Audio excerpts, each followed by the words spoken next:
Hi, it's me again with Corel tips and tricks.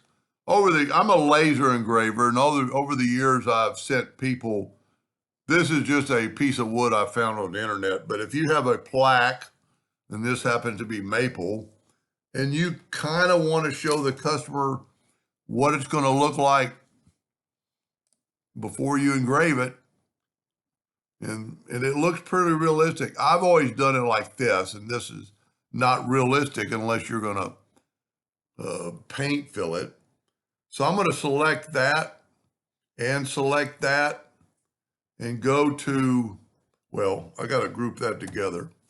And then I'm going to select both these and I'm going to go to intersect.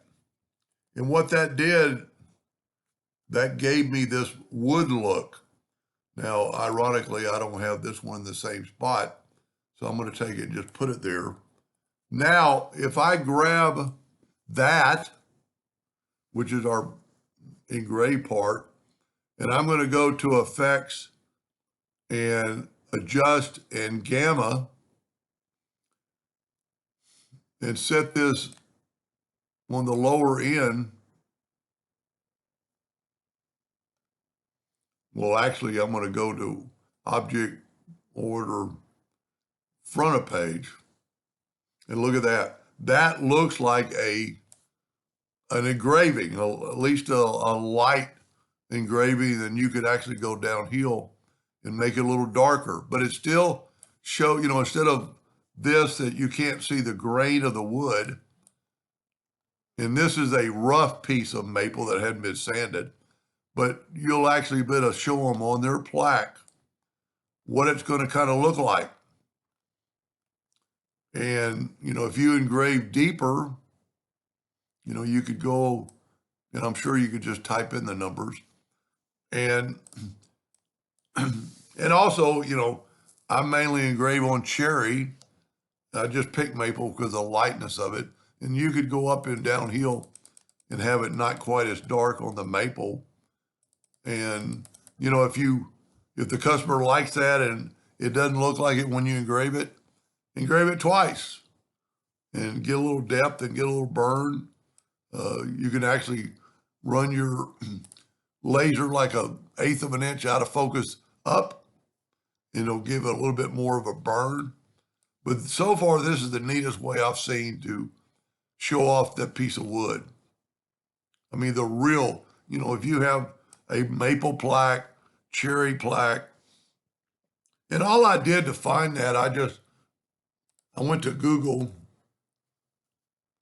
I always like going to Google, and I'm going to let's type in cherry wood, and I'm actually going to type in photo, and then go to images, go to tools and size, and get a large one. And see, this way you've got the best definition. And I'm going to right click, copy image. I'm going to go back to Corel. I'm going to paste that. It's pretty big, but that'll work. Let me take away this maple. Let me just take all this away. And let's hit P, put it in the center of the page. Now I'm going to go to object, order, back a page so we can see our engraving. This thing's quite a bit bigger, so I'm going to make the nudge factor like 18. And I'm going to make a duplicate of it. And then this is still a group, so I can select both of them and go to intersect. And what that does, it puts that. Now, I'm going to have to go probably to object, order, front of page. You still can't really see it because it's the same color as the wood. Then go to effects and gamma. Oh, go to adjust and then gamma. And you're going to, look at the white, but if you go downhill, and that's about what cherry wood would look like engraved.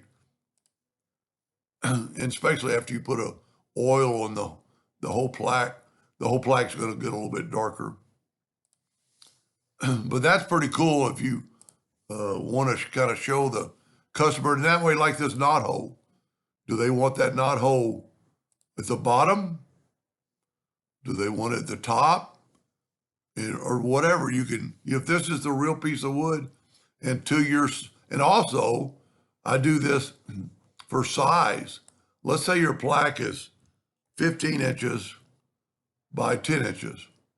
That way you can show them exactly the size, have them check the spelling, and so on and so forth.